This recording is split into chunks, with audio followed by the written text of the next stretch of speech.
sa mga dumaraan po sa Quezon Avenue, kapansin-pansin ng pagbigat ng trapiko sa ilang bahagi nito. Kaya para maibsan ang traffic, isa sa mga nakasarang U-turn slot doon ang muling binuksan.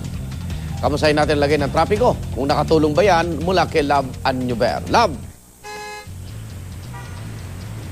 Igan, good morning sa'yo. November nga ng 2012, isinara itong Quezon Avenue, dahil nga raw, nagkakaroon ng problema para sa mga motorista dahil yung mga nanggagaling ng Quezon Avenue, at lumalabas dito sa EDSA, ay nagsasalubong ng mga sasakyan naman na nanggagaling ng norte at nagiging bottleneck itong lugar na ito. Kaya nagdesisyon silang isara. Pero noong December 24, 2013, last year lang, Igan, temporary ito, may nakalagay dito, temporaring ibinukas or binuksan itong U-turn slot dito sa Quezon Avenue para daw makita at maibsan yung traffic na nangyayari naman doon sa bandang GMA Kamuning at sa may GMA Timog.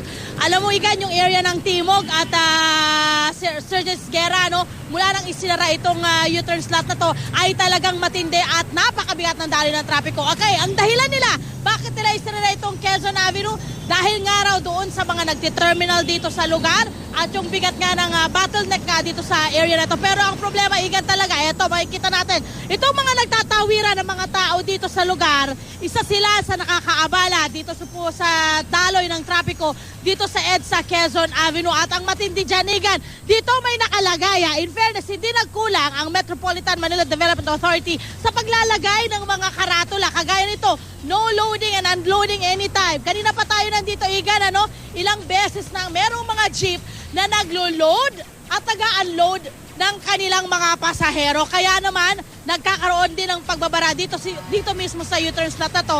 At dapat din, Igan, walang mga tao dito sa lugar dahil nakalagay naman dito, bawal ang tao dito. Pero, may mga tao pa rin po tayo nakikita. Ito. Ayan, nakalagay naman, bawal ang tao, pero makikita natin, Igan, na may mga tao pa rin tumatawid dito sa U-turn slot na to. Pero, Igan, ang lapit-lapit lang ng ating overpass. Napakatamad lang talaga ng ating mga kababayan na tumawid dito sa overpass na nakalagay sa may Quezon Avenue. Yun yung problema. Ngayon, medyo nakikita naman natin doon sa may bandang GMA Kamuning. Aalamin naman natin kung ano na naging epekto ng pagbubukas na ito dito sa Quezon Avenue. Igan? Maraming salamat, Love Annuber.